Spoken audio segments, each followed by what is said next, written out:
Écoutez ceci. Les gens qui ont vu Jésus à l'âge de 12 ans dans les temples, ils n'étaient pas surpris de lui voir à l'âge de 33 ans devenir un grand prophète faisant des exploits. Les gens qui ont vu Pierre, pêcheur de poissons, n'étaient pas surpris de lui voir plus tard devenir pêcheur d'hommes, c'est-à-dire gagneur d'âmes. Les gens qui ont vu Paul, Saul, sous la formation entre les mains de Gamaliel, les grands docteurs, n'étaient pas surpris de lui voir plus tard devenir un grand enseignant de la parole. Les gens qui ont vu Anne en train de pleurer dans les temples n'étaient pas surpris de la voir un jour porter Samuel. Les gens qui ont vu Marie garder la virginité, sa virginité, n'étaient pas surpris de la voir un jour devenir la mère du grand sauveur, le Seigneur Jésus-Christ. Les gens qui ont vu Joseph lorsqu'il était petit porter la robe multicolore, restant ainsi différent de ses frères, ayant de grandes visions et de grands rêves, n'étaient pas surpris de lui voir un jour devenir Premier ministre en Égypte.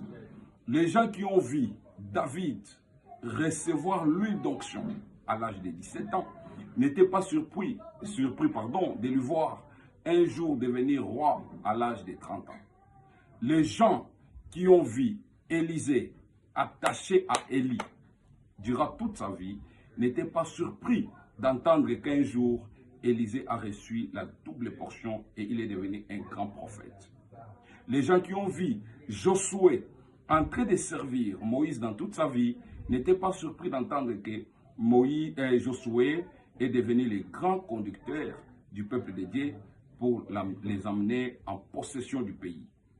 Les gens qui ont vu Moïse dans le désert devenir le berger du troupeau de son beau-père n'étaient pas surpris un jour de lui voir conduire le peuple de Dieu vers la terre promise.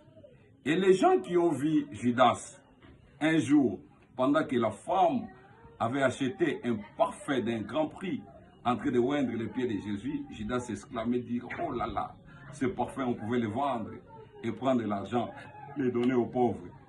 Judas qui était cupide, lui qui aimait l'argent. Ces gens-là n'étaient pas surpris de le voir un jour vendre Jésus et le voir suicider sous un sycomore.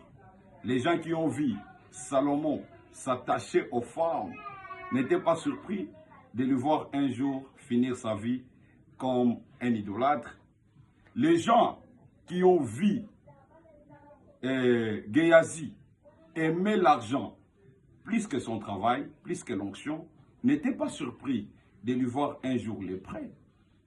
Les gens qui ont vu Samson tous les jours avec Delilah, s'attacher à Delilah, n'étaient pas surpris d'un jour de le voir sans chevelure, aveugle là, et devenir un jouet des Philistins. Qu'est-ce que je voulais te dire par là? Ce que tu fais aujourd'hui détermine ce que tu seras dans l'avenir. L'avenir n'est pas une surprise. Oui, ça peut surprendre beaucoup de gens, mais ça ne surprendra pas tout le monde. Il y aura toujours quelqu'un qui dira, celui-là, ce qui a commis l'élo et si Kazali, il y a une raison parce que depuis longtemps, il entretenait bien sa vie, il entretenait bien ce qu'il est devenu aujourd'hui.